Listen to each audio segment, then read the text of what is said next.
So, hi guys, for today's vlog, ang topic natin ngayon ay sasagutin ko ang inyong mga katanungan kung bakit ako nag-file ng cyber libel. Ganito kasi yun. Ipinost ako ng ex ng nakarelasyon ko sa kanyang wall. Dahil sa kagustuhan niya na magkagante, ako yung ginantihan niya. Okay, actually wala na sila eh.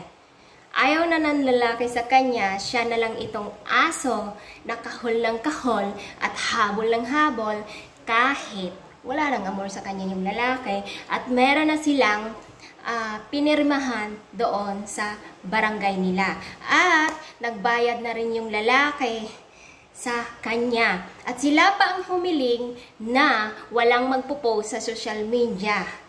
Ceasefire na. Pero ang hindi ko maintindihan bakit niya kami pinost at tuwang-tuwa siya dahil daw nakaganti na siya. 3 months ay ilang months daw siyang nanahimik. For what?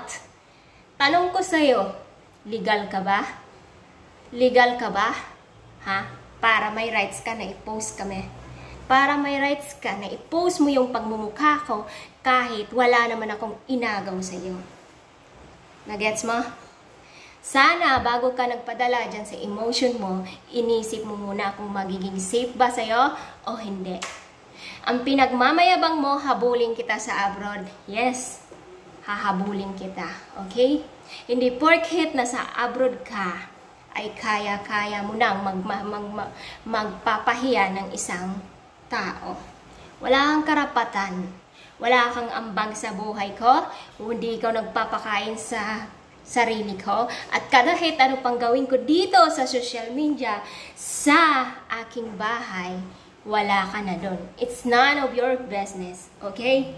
So sana, bago mo pinairal yung pagiging ubo mo, dapat tinanong mo muna ng 100 times yung sarili mo kung tama ba yung step na gagawin mo.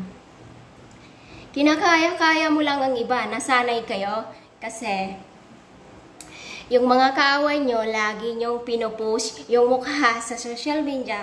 Why? Kasi hindi kayang lumaban sa inyo. Legal to legal. Ngayon, itinapat ka sa akin. Nag-warning na ako sa'yo dati, binantaan mo ko na magka-ehem tayo, right? Nag-warning ako sa'yo, tigilan mo ang pagbabanta sa akin. Doon pa lang sa pambabanta mo sa akin, may kaso ka na eh. Pero bakit sinagad mo yung pasensya ko? So ngayon, mas mabigat-bigat yung haharapin mo. At hindi lang ako yung nag-file sa'yo ng kaso. Meron pang isa. Mayaman ka naman na, di ba? Mayaman ka at marami kang ipon na resibo katas ng pagkukuspos mo dyan sa ibang bansa. Right? OFW din ako, naawa ko sa'yo eh. Kaya in the first place, ayaw kitang patulan. Pero anong ginawa mo? Ha? Pinaglandakan mo kami. Pinaglandakan mo yung mukha ko. At sabi mo, gusto mo akong pasikatin. I'm already sikat. I'm already famous. Pinapakinabangan na nga ako ng mga ibang tao dyan eh. Diba? Hinahayaan ko sila eh. Basta wag lang ako makarate, makareceive ng kung ano na ginamit ako sa masama. Okay? Ngayon, ito yung mga question nyo, bakit ako nag-file. Dahil nga doon, ipinost ako sa social media. Tapos, buong pangalan ko talaga, inilapag niya. Buti na lang, may nakakita. Pero, bago yun nangyari, nag-warning ako sa kanila. Pero, hindi siya nakinig. Nagpadala siya sa emotion niya. So, ngayon, mag-prefer ka ng pambayad mo sa damage na ginawa mo sa akin. At mag-prefer ka rin ng pangpiyansa mo kapag umusad na yung kaso mo. Okay? Huwag kasing huwag kang hambog na porket nasa abroad ka, hindi ka na mapaparusahan. So, anong gagawin mo ngayon? Binigyan mo ng malaking problema yung magulang mo. Dahil nasa abroad ka, magulang mo ang mag-representative at haharap sa kasong ginawa mo. O, di ba? Huwag mo ismulin ako, hindi mo ko kilala. At hindi mo ko kailangan pasikatin dahil may mukha na ako dito sa social media. Okay? Vlogger ako. Okay? Vlogger ako. So kahit anong gawin ko dyan na pagko-content, wala ka na dun eh. Problema ko na yun. Sa dami ng humusga sa akin, this is the first time it happened to me na pinost ang mukha ko sa timeline nila. Okay lang na husgahan nyo ako. I'm not a transparent person. Yes, apektado yung mental health ko. Kanina umiyak ako. Hindi ko pinapakita sa inyo na weak ako. Pero may times talaga na bumabagsak ako. Ayoko lang ipakita sa family ko na weak ako, sa anak ko, kasi nakilala na nila akong strong at independent na babae. Nalalaman na lang nila na nare-resolve ko na yung problema ko on my own. Okay?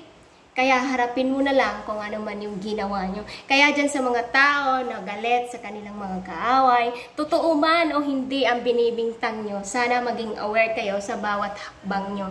Huwag na huwag nyong ipopost ang isang person kahit na totoo yung kasalanan nila sa iyo. Kasi itong nag-post sa akin, hindi lahat ng sinabi niya ay totoo. Okay? Magkaiba ang meaning ng borikat at sa sexy vlogger na nagko-content. At si Boss M ang nagpapasahod sa amin.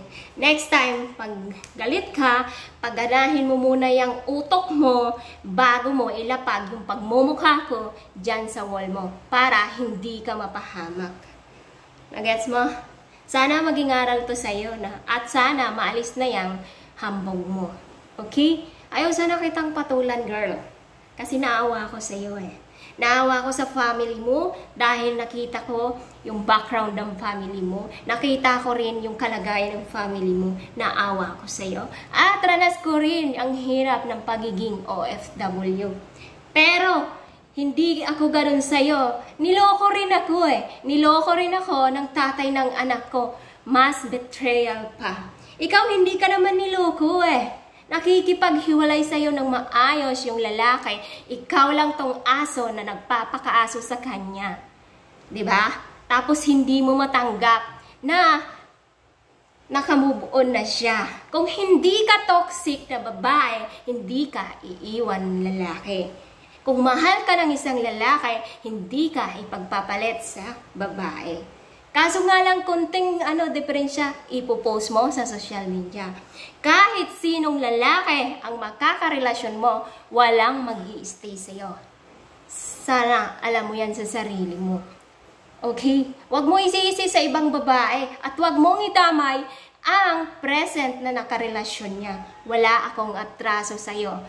Okay? Kung una pinalagpas ko yung pandedetret mo, this time, hindi na.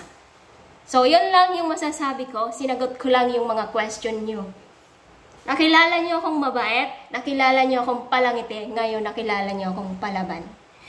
Isa lang sana yung haharapin ko ang ngayon eh, pero dinagdagan mo. So, inuna kita kasi gusto ko talagang turuan ka ng leksyon. At para na din ito, justice na rin ito sa mga taong pinost nyo sa social media. At sana yung kasama mo na pinagtutulungan kaming pagchismisan kami dyan sa comment, in-screenshot nyo pa talaga yung mukha namin at nilapag nyo sa comment, tigil-tigilan nyo na kung ayaw nyo. Isa-isahin ko kayo. Hindi ako takot sa inyo, tandaan nyo yan. May batas tayo, sana kung may problema ka, kung gusto mo ilabas yung galit mo, pili mo ako, di ba? Nag-post na ako eh. Kung may problema kayo, huwag nyo idadamay yung pamilya ng nakarelasyon nyo. Huwag nyo i-mention, ako yung i-mention nyo directly. Kasi kaya ko kayong sagutin. Huwag ang ibang tao. Gets? God bless you, girl.